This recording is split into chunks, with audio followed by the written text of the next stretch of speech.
PM Sri என்கின்ற அந்த திட்டமே கூட நீங்க எடுத்துக்கிட்டீங்கன்னா பாகுபாட்டை வளர்க்கிற ஒரு திட்டம். பள்ளிகள் இருக்கும், அரசு பள்ளிகள் இருக்கும், அதுல சில 100 பள்ளிகளை மட்டுமே ஆகச்சிறந்த பள்ளின்னு சொல்லுவீங்கன்னா அப்ப மத்த பள்ளிலாம் என்னன்ற கேள்வி வருதா இல்லையா? அப்போ ஒரு பள்ளி சாதாரண பள்ளி பிஎம் ஸ்ரீ திட்டத்தை ஏத்துக்க கூடாது அப்படிங்கறதுல இந்த மும்மொழி கொள்கை அப்படிங்கறத தாண்டி இன்னும் நிறைய விஷயங்கள் இருக்கு. ஆமா, பிஎம் ஸ்ரீ என்ற அந்த திட்டம், prime minister school for rising India, நீங்க முத்திர குத்துறீங்க. நீங்க புதுசா பள்ளியை தொடங்கல. பிஎம் ஸ்ரீன்றது புதுசா தொடங்குற பள்ளி அல்ல.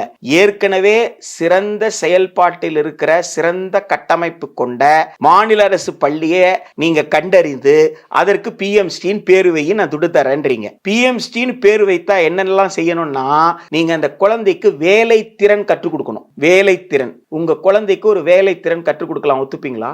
நீங்க கேட்டு பாருங்க. 3 வயது குழந்தைக்கு வேலையை அறிமுகப்படுத்தணுமா? ஏதாவது ஒரு வேலையை 8ஆம் வகுப்பு முடியறதுக்குள்ள வேலை திறனுக்குண்டான சான்றிதழை பெற்று விடணுமா?